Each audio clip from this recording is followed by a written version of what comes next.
दोस्तों नमस्कार। हम सभी बचपन से अलग अलग पक्षियों की कैरेक्टरिस्टिक्स के बारे में पढ़ते समझते आए हैं और कोयल की मधुर आवाज़ से तो हम सभी परिचित हैं।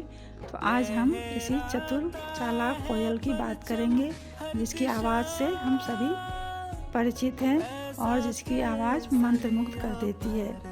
कोयल को अक्सर आलसी पक्षी के नाम से जाना जाता है, जबकि यह आलसी बिल्कुल भी नहीं है। यह काफ़ी चतुर और बुद्धिमान पक्षी है और इसमें रूट पैराडिज्म का गुण पाया जाता है, जिसके अंतर्गत यह उपयुक्त घोंसले की तलाश करती है और अपने अंडे उसी घोंसले में देती है ताकि उन बच्चों का पालन पोषण वो पक्षी मेजबान पक्षी कर सके।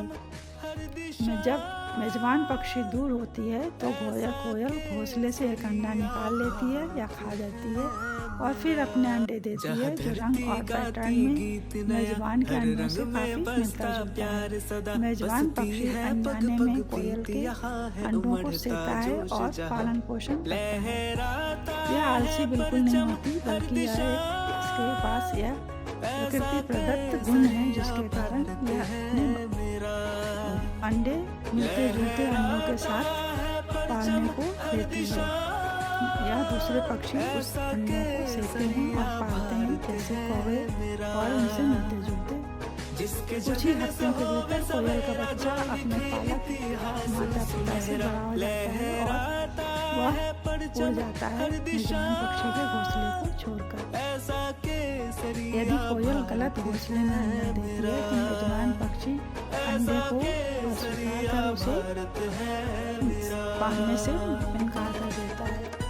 इसके साथ ही कई और भी ऐसे पक्षी हैं।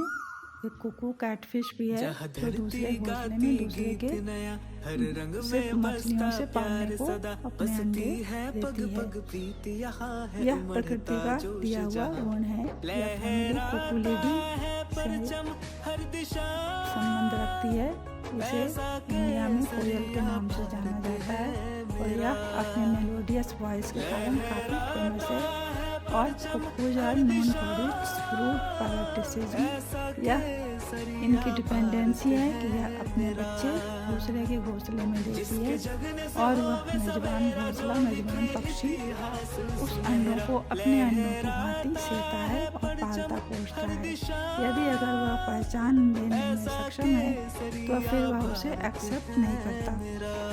इसलिए कोयल को आलसी तो बिल्कुल भी नहीं कहेंगे, जबकि भारत में इसका नाम इसलिए पड़ा कि वह बिना कोई ऊर्जा खर्च किए जीवित रहने की अनुमति देती है। अपने बच्चों को पालने के लिए दूसरे पक्षियों पर निर्भर करती है। इससे ब्रूड पैराडिज्म के नाम से जानते हैं। और वह अपना अंडा उन्हीं घोंसलों में देती है जो रंग और पैटर्न में उसके अंडों के समान हो और उनसे मिलते जुलते हैं।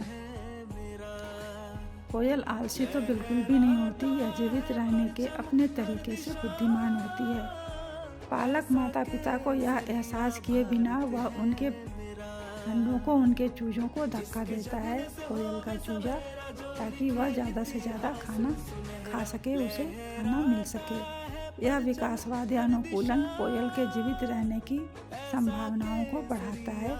इसके अलावा और भी कई पक्षी, काउबर्ड्स, हनी बर्ड्स और कुकू कैटफिश एक ऐसी मछली है जो दूसरी मछलियों को धोखा देकर अपने बच्चे को पालने के लिए मजबूर होती है। इस तरह हम कह सकते हैं कि कोयल आलसी तो बिल्कुल भी नहीं है। यह काफ़ी चतुर है, चालाक है और बुद्धिमान है, यानी क्लेवर है, लेकिन लेजी नहीं है। हम इसे लेजी नहीं कह सकते। यह प्रकृति ने इसे एक बुद्धिमत्ता प्रदान की है ताकि यह अपने बच्चों को पाल सके। Thanks for watching this.